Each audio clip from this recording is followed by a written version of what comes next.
Yangchul arrived at the scene, eyes widening at the sight of the bloodshed caused by Youngman. The gravity of the situation weighed heavily on him as he pondered how he might explain this to the principal in a way that would protect Hyan Jin. To his astonishment, the principal instructed him to ignore the incident entirely. The principal elaborated, mentioning the recent developments with the Myeongjin construction company. Their eldest son, Chang, had unexpectedly gained significant influence and popularity. Chang had announced his intention to sponsor a substantial portion of the school's operating expenses. Furthermore, he pledged to dramatically increase the support if he were to become chairman. The principal emphasized that sponsorships were rarely acts of pure goodwill. They were typically driven by underlying motives. Chang's sponsorship was no exception. The principal revealed that Chang's condition for this generous sponsorship was that the school must protect Hyan Jin at all costs. No matter what trouble Hyan Jin caused, it was to be covered up. He tasked Yangchul with managing this, citing his proficiency in such matters. In return for his cooperation, the principal promised Yangchul various perks and privileges, including priority access to performance rewards and special benefits. He also mentioned that Chang had reserved a few units in an upcoming Myeongjin construction housing project. This would allow Yangchul to secure an apartment separate from his wife, providing him the discretion he needed for his personal affairs. The principal stressed that their primary responsibility was to shield Hyan Jin from any repercussions. Yangchul, seeing the advantages for himself, eagerly agreed, vowing to dedicate himself to the principal's plan. The principal, acknowledging Yangchul's commitment, suggested that they address each other as brothers, indicating their shared interests and mutual support. Yangchul, grasping the principal's hand, promised to help elevate the school's prestige to unprecedented heights, ensuring that the principal would be celebrated as a legend in Daesun's future. The principal added that as long as Hyan Jin graduated without any issues, the school would have the powerful backing of Myeongjin construction, making their efforts all the more crucial. Their conversation was abruptly interrupted by the arrival of a staff member who reported that Hyan Jin had been attacked, leaving both men in shock. They immediately summoned Youngman for questioning. Despite Youngman's insistence that he was innocent and that Hyan Jin had initiated the altercation, the principal harshly reprimanded him for assaulting a student 2 years his junior. Yangchul continued the rebuke, pointing out that they had been monitoring Youngman's behavior, noting his tendency to bully others whenever the opportunity arose. Shin Youngman, fed up with the situation, screamed in frustration. "I almost fell off the building and died. There are witnesses," he shouted. Chul crouched down to Youngman's level and responded calmly, "There are always witnesses. The issue is whether people believe them. Let's go outside and grab someone. Ask them who they think is at fault, an ordinary student or someone like you." Shin cursed in anger, prompting Chul to grab him by the clothes. "Watch your mouth," Chul warned. "If you don't admit to this, you'll face serious punishment." Looking at the two adults in front of him, Youngman saw they were just as corrupt as he was. Realizing that messing with Hyan Jin was a mistake, he finally apologized. As he walked away, he thought to himself that with graduation approaching, he couldn't let this incident ruin his future. He decided he had no choice but to seek help from outside, even if it cost him some money. In a car, someone remarked, "The situation is pretty bad. It's not unusual to use one's background, but how did Myeongjin construction get involved? All the students who tried to harass the target were expelled, and even the teacher is protecting him." The broker, Kang Tae-gu, realized he had no choice but to handle the mission himself, as the Golden Circle didn't tolerate any mistakes. He drove to meet the principal, insisting that Shin was punished unjustly. The principal denied any wrongdoing. Tae-gu, thinking the principal would break under pressure, brought up a past incident where 4 students were sent to the hospital, but the attacker received a light punishment. He suggested that perhaps Hyan Jin was receiving special treatment. "If that's the case, I won't let this go easily," Tae-gu warned. The principal laughed. "When in Daesun, do as the people of Daesun do. We didn't escalate this to a criminal case because we care about our students' futures. We've already discussed this with the police, so do what you must." Tae-gu threatened once more, but the principal remained unfazed. "I don't know what you plan to do, but threats won't work here." Frustrated, Tae-gu went to the police, but they sided with the school. The officer explained that the case was deemed self-defense, and punishing Hyan Jin would also mean taking action against Shin. Tae-gu, enraged, smashed the table.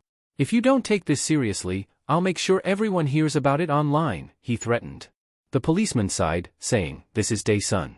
Whether you publish it or not, it won't make a difference. People will forget about it in few days of vacation." Tae-gu was shocked, wondering what had happened to this town. He called a contact, who explained that the chief of police was very close with the principal.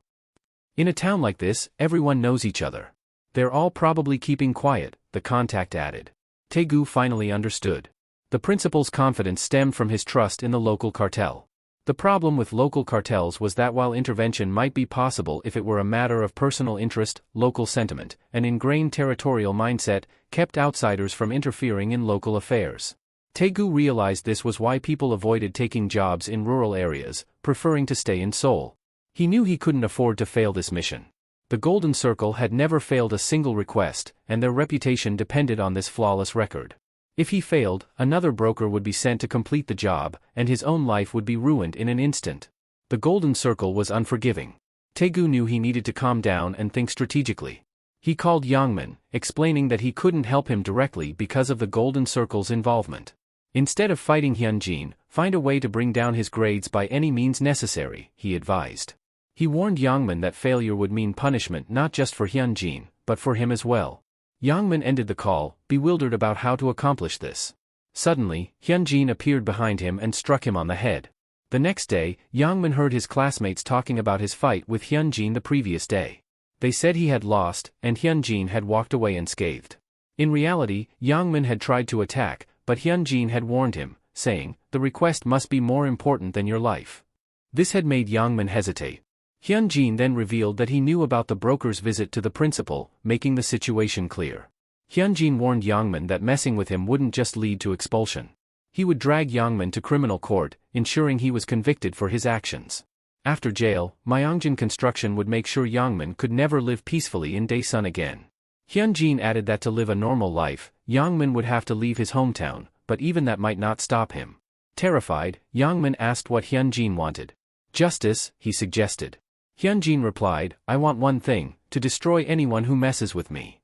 Hyan Jin grabbed Youngman by the shirt, his voice cold. "If you want to live like a human here in Daesan, you need to endure what your victims endured." He then started to beat him, which explained Youngman's injuries. Youngman thought he could easily defeat Hyan Jin, but Chang and his group posed a bigger problem. If he left Hyan Jin alone, the Golden Circle would come after him. And if the rumors were true, he'd wish for expulsion or conviction instead of dealing with them. He slammed his head against the table in frustration, realizing he had no choice. The only thing he could do was wait and hope Hyan Jin's grade somehow dropped.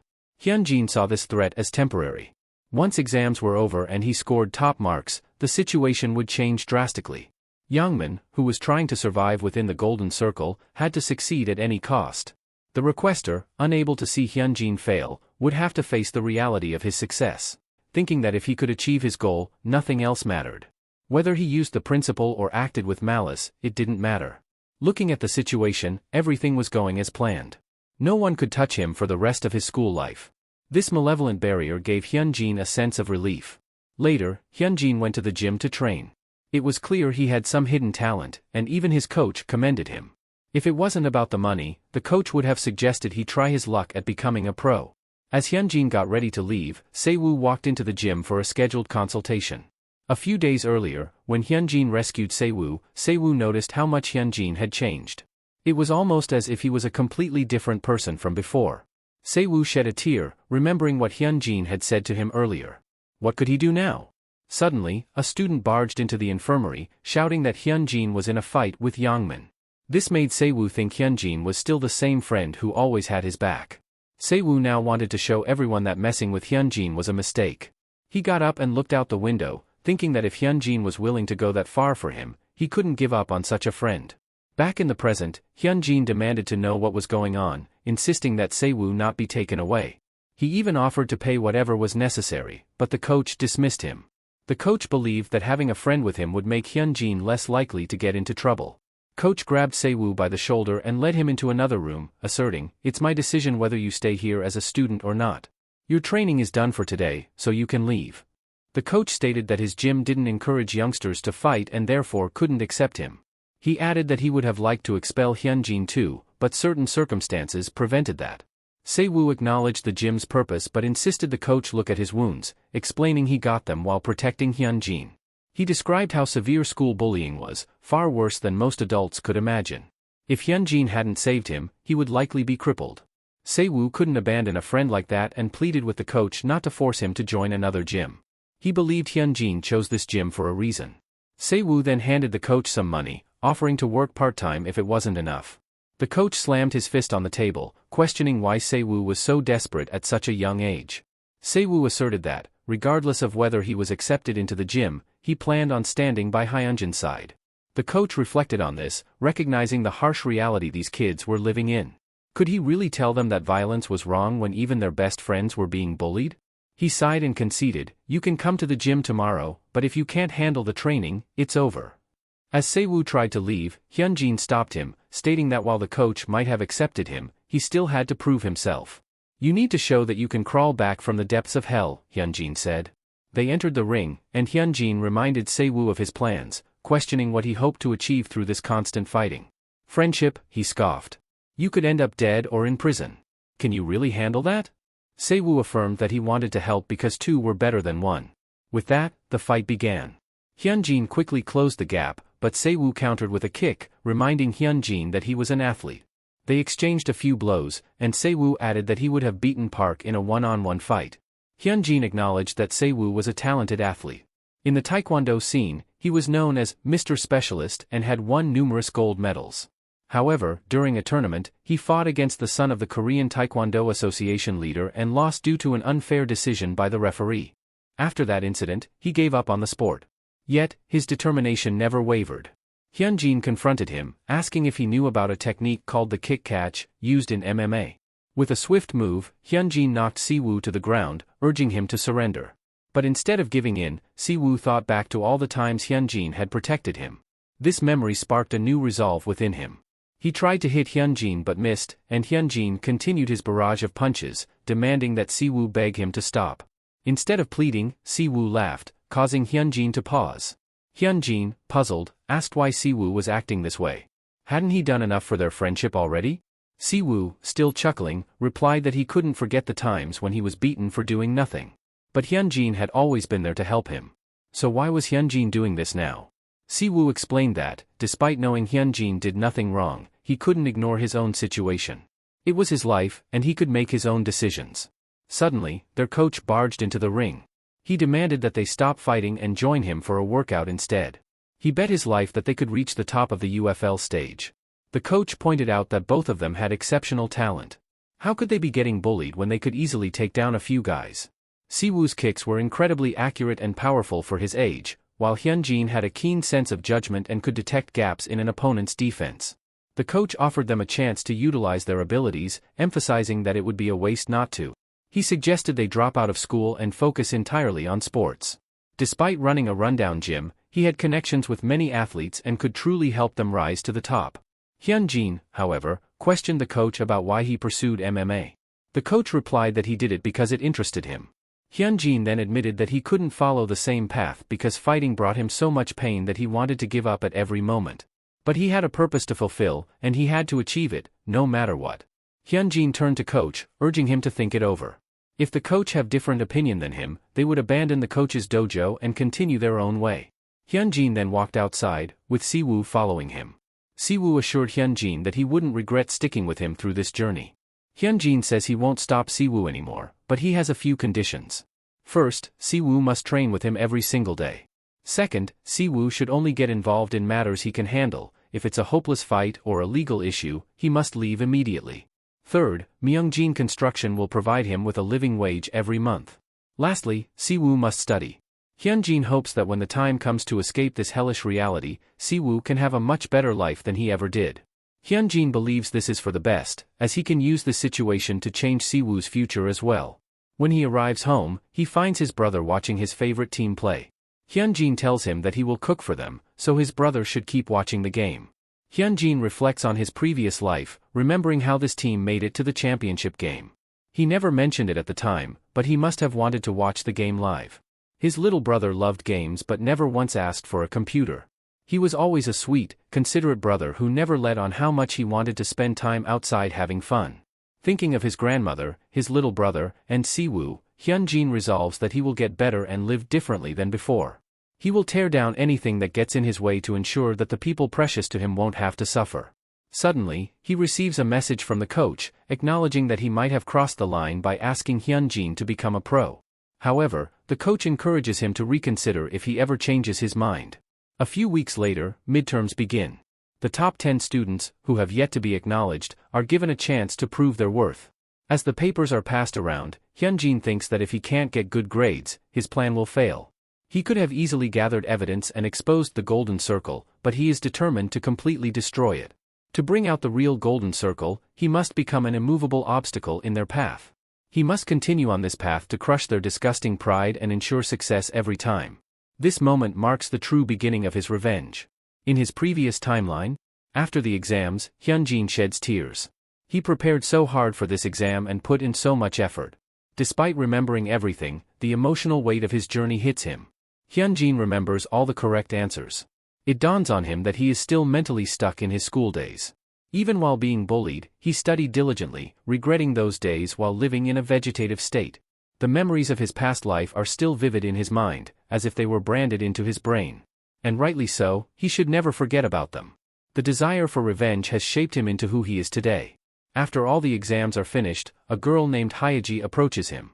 She asks why he isn't grading his own paper. He replies that he doesn't want to and thinks about her. She was quite popular because of her beauty, and she had confessed to him during her first year. He rejected her at the time because he didn't think he could handle both dating and studying. She offers to grade his paper for him and begins. Slowly, she remarks that he did, in fact, get 100 in all of the subjects. The next day, Hyan Jin calls Yang Chul to the rooftop, where they announce him as the top-ranked student in the entire school. Hyan Jin asks if Chul knows about the golden circle, and if not, he will explain it to him. Earlier, we see the principal receiving constant calls from academies, even being accused of favoritism. How could a student who was a nobody before suddenly get 100 in everything? The principal dismisses any notion of cheating, claiming that the school simply has an excellent education program.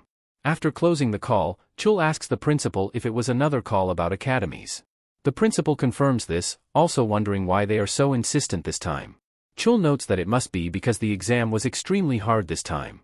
The principal says there is no reason to make a fuss over such a thing. Shouldn't they be excited about their high-achieving student? He can already envision it, Hyan Jin receiving the highest CSAT score in the country and entering Hankook University at the top of his class. Such an achievement would give the school the opportunity to become nationally recognized. With Myungjin Construction's support, his long-awaited dream will come true. The only problem is that Hyan Jin is causing issues, and it would be bad for the school's image if their top-ranked student were a problem child. The principal demands more from Yang Chul, emphasizing the need to manage Hyan Jin's behavior carefully. The principal tells Chul to take extra care of Hyan Jin, especially since he has produced the first-ranked student in the school. He promises to start paying him a merit bonus next month. Handing Chul some money, he mentions that it's just a small reward and that they will undoubtedly achieve much more with Hyan Jin's scores.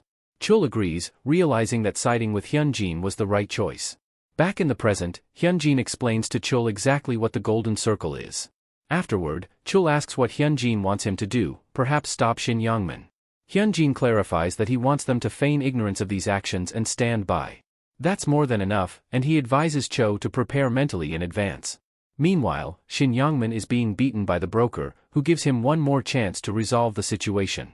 If not, the price will be at least a limb. Sitting down with some friends, Shin wonders what he can do. Bae Songho, a burly guy, suggests that they all mess with Hyan Jin at once. What can the principal do if 30 or more people are involved in a fight? Shin Youngman thinks it's a great idea, hoping it will lead to salvation. A few days later, during lunch, Hyan Jin senses a strange vibe. Someone bumps into him, and another person slaps his head from behind, demanding an apology for bumping into his friend. Hyan Jin thinks about how the bullying started, but this time, he's not weak. With a few punches, he takes them all out. Staying vigilant, he tells them to inform their leader to stop thinking about stupid stuff and bring it all at once. Later, Songho opens the door to Hyan Jin's classroom, thinking he planned to provoke Hyan Jin and bring the guys against him later. Hyan Jin stands up, suggesting that if they have to fight, they should go to the recycling site where the teachers don't patrol. They head there, and Hyan Jin reflects on his plan so far. Hyan Jin knew that all the scenarios up until now weren't guarantees, as he had imagined. This revenge would be determined by fighting Shin Youngman. If he couldn't handle it, he would have to pay the price. Songho tried to intimidate Hyan Jin, but Hyan Jin didn't bite. Instead, he suggested they get to the point and fight. However, with spectators around, they should come at him one by one. One of the goons, nicknamed Demon Senior, stepped forward, saying that if Hyan Jin wanted a one-on-one fight, that's what he'd get. In a school where students gather to learn, the necessity of power is extremely important. Hyan Jin had defeated the strong with his radical moves, but his ruthless pursuit of victory had damaged his reputation. He was known for using malicious weapons like chairs or launching surprise attacks on unsuspecting enemies, with many believing his victories were due to luck. Hyan Jin knew he needed to change this perception to continue his plan. To make Kyanil his impenetrable fortress, he required a victory that couldn't be denied. Changhyun charged at him with a punch, landing it perfectly. Smirking, Changhyun assumed it was over, but he noticed Hyan Jin had been guarding. Changhyun went for another attack but missed entirely, and Hyan Jin seized the opportunity, delivering a powerful swing that knocked Changhyun out in one hit. From above, Jin Woo watched the fight, realizing that Hyan Jin's victory was no fluke. He noted that Hyan Jin had just defeated Demon Senior with a single blow and decided he should never get involved with him again, as Hyan Jin fought like a rabid dog. Siwoo casually approached from behind, tapped Jin Woo's shoulder, and punched him in the cheek, noting that they had some old business to resolve. A while ago, after Hyan Jin had dealt with the guys trying to annoy him, Siwoo had come up to him, wanting to help with his plan. Hyan Jin reminded him that he had promised not to get involved in reckless fights. Siwoo asked if Hyan Jin was trying to face Shin's gang by himself. Hyan Jin confirmed this, acknowledging Siwoo's concern but insisting that nothing good would come from Siwoo joining the fight, as their opponents would just use their numbers to win. Siwoo protested that it wasn't safe, but Hyan Jin knew he had to handle this himself, as the issue wouldn't be resolved by someone else. However, Hyan Jin had something for Siwoo to do if he really wanted to help, prove that Hyan Jin wasn't alone by taking revenge on Jin Woo. Jin Woo cursed at Siwoo, noting that he must be acting tough because of Hyan Jin, and they needed to settle things. Jin Woo tried to attack, but Siwoo kicked him back. Jin Woo thought he might lose in a single blow but couldn't afford to, as too many people were watching. He continuously tried to swing at Siwoo and found an opportunity to tackle, but Siwoo countered and ended the fight with a single kick. Outside, Hyan Jin took care of all of Songho's goons. They thought Hyan Jin was clever, realizing this was all intentional from the start. He would have liked to push him to the ground with their numbers, but with so many people watching, even after Shin graduates and joins the Golden Circle, nobody would acknowledge him. The same would hold true if they just waited for Hyan Jin to run out of stamina and beat him. Songho realizes he needs to act now. He asks Hyan Jin to stop, as he is ready to confront him. He declares that he holds no ill will towards him, but Hyan Jin's attitude of trying to dominate everyone is absurd. Hyan Jin responds, stating that his actions are a reaction to their absurdity. Songho charges forward with a punch, which Hyan Jin counters, but Hyan Jin grins. This is exactly what he wanted, a battle of sheer strength. They trade powerful blows until Hyan Jin lands a solid hit to Songho's mouth, stunning him with pain. Seizing the moment, Hyan Jin grabs Songho by the hair and delivers a final punch to the ground, ending the fight. Hyan Jin commands the other goons to bring Shin out immediately. Meanwhile, Shin Youngman sits in the classroom, contemplating Hyan Jin's situation. A classmate enters and informs him that Songho and his group were utterly defeated. Shin inquires about the number of people Hyan Jin fought, and the classmate estimates around 9. Satisfied, Shin decides it's time to execute the plan. He believes that, despite how corrupt the principal and Hyan Jin are, the school remains an educational institution at its core. They won't be able to cover up this incident easily. Shin's plan unfolds as numerous people begin reporting Hyan Jin's actions to teachers and contacting others. Shin notes that if their stories align, it won't be dismissed as self-defense. However, he isn't planning to stop here. The principal receives a call from the superintendent and answers with trepidation. A few days prior, during a staff meeting, Chul had informed the other teachers about the Golden Circle and how it thrived on bullying. He also revealed that Park Mincheol had past connections with the organization. This revelation sparked a heated discussion among the teachers. Chul acknowledged their confusion but emphasized the potential career-ending consequences associated with the Golden Circle. He pointed out that more than a handful of students, including Songho and even Shin Youngmin, were linked to the organization. Within the school, over a dozen students had ties to the Golden Circle. If this scandal were exposed, the repercussions would be catastrophic, not just for a few individuals but for the entire school. Chul, rising from his seat and slamming the table, proclaimed that the situation wouldn't end with just a few implicated. The entire institution could be dragged into the mess. He explained that the purpose of the meeting was to urge them not to sympathize with these bullies, regardless of the circumstances.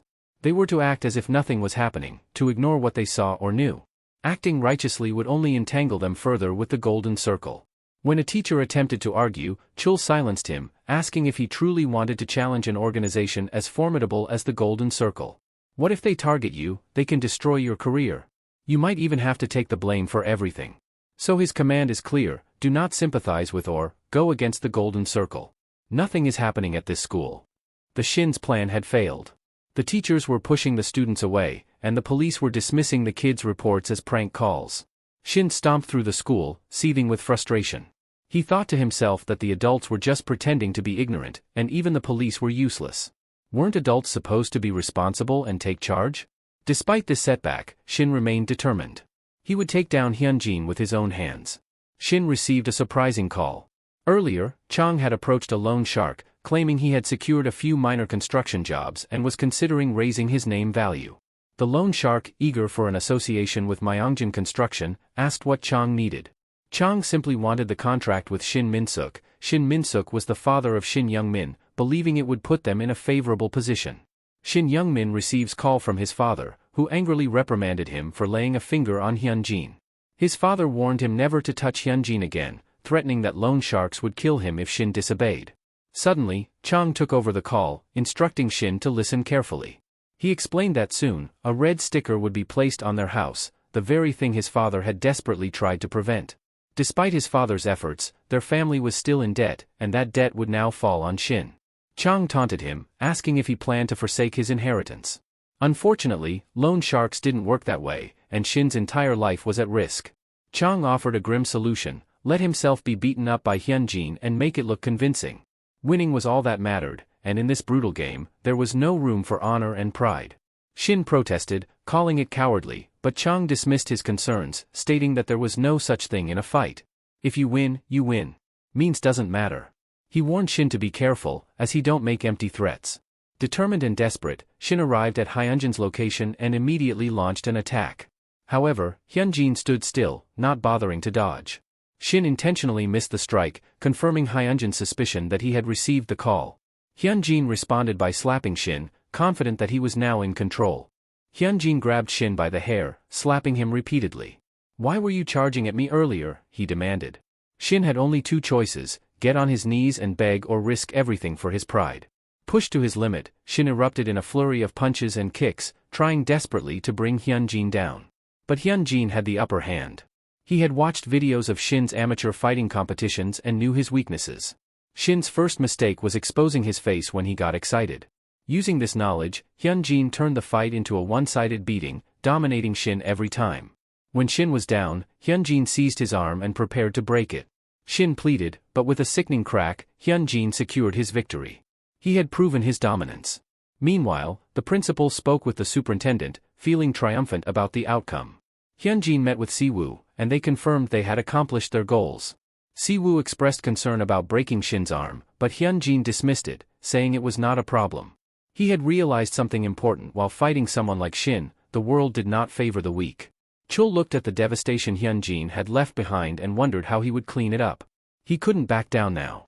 He had to either ensure Hyan Jin graduated and moved on or face the consequences together. He warned Shin to heed his words carefully. Shin's arm wasn't broken in a fight with Hyan Jin, it happened when he fell down some stairs while playing with friends. If anyone mentioned Hyan Jin's name at the hospital, Chul threatened to expose everything they had done. Shin, struggling with pain and frustration, questioned Chul's integrity. "How can you call yourself a teacher when you're supposed to prioritize the safety of your students?" Teacher Chul steps forward and remarks that he has used similar tactics to cover things up in the past. "But where was the lecture on being a teacher when you were the one benefiting?" he says. "You're still the same guy, and I don't know about the others, but I follow through on what I say." In an undisclosed location, Taegu is rudely awakened by a splash of water. He immediately begins pleading for another chance, even offering to stab Hyan Jin if necessary. A man asks Taegu if he understands the basics of their work. Their job is to make school violence appear natural to satisfy their clients. "Are you willing to take responsibility if you cross the line and compromise our clients' confidentiality?" he asks. "Do you know why we've been able to maintain this business? It's because we keep secrets and maintain a perfect success rate. That's what the Golden Circle is all about." With that, he kicks Taegu into unconsciousness, noting that while Hyan Jin is a tough target, he is ultimately just a cornered dog. This man is revealed to be Young Chansu, a broker for the Golden Circle in the Seoul region. A week later, Shin is discharged from the hospital. He receives a message from Hyan Jin demanding to know who his employer is, warning that he won't stop until he gets an answer. As Shin boards the bus, he curses Tang for sending a cryptic message about completed work. Both Hyan Jin and Tang are major headaches, so Shin decides to sleep on it and figure out his next move later. When he arrives home, he finds his house ransacked. His father immediately tries to hit him but collapses to his knees in tears. "You shouldn't have touched Hyan Jin," he sobs. "We were managing, even if it was like dogs. You've ruined everything. The house we live in, the food in the fridge, do you think any of it is free? I might not have been the best father, but I tried my hardest. And you just went and ruined it all. We're completely and utterly ruined because of you." Reeling from his father's words, Shin slips on a bottle in shock. Just then, his phone rings. They meet in a park, where Shin apologizes profusely. He admits he crossed a line and wants to reveal his employer, but he can't. The broker disappeared after sending a simple text. He begs for forgiveness one last time. Hyan Jin, unimpressed, asks why he should forgive him. "I warned you enough not to lay a hand on me or those around me, but you did it anyway. You must have been confident you could handle the consequences, right?" Shin admits he was foolish. Hyan Jin agrees, saying only fools throw themselves into the fire. He surmises that Shin genuinely doesn't know his employer's identity, as the Golden Circle doesn't divulge such information easily. Since Shin has begged enough, Hyan Jin decides to give him a chance. He tells Shin he will have to endure something for 1 month but doesn't specify what. The next day, Shin hears people bad-mouthing him but endures it, thinking that if this is all he has to face for 1 month, it will be easy. A large guy stares at him with malicious intent. Shin thinks to himself that the world might favor a guy like him now, but it's only for a month. After that, he can graduate and start anew. The large guy walks up to Shin and pours a carton of milk over his head. When Shin tries to retaliate, the guy smirks and says, "According to Hyan Jin, I can do this to you now." And with that, we must conclude for today. If you enjoyed this part and want to see what happens next, please like and subscribe. Thank you.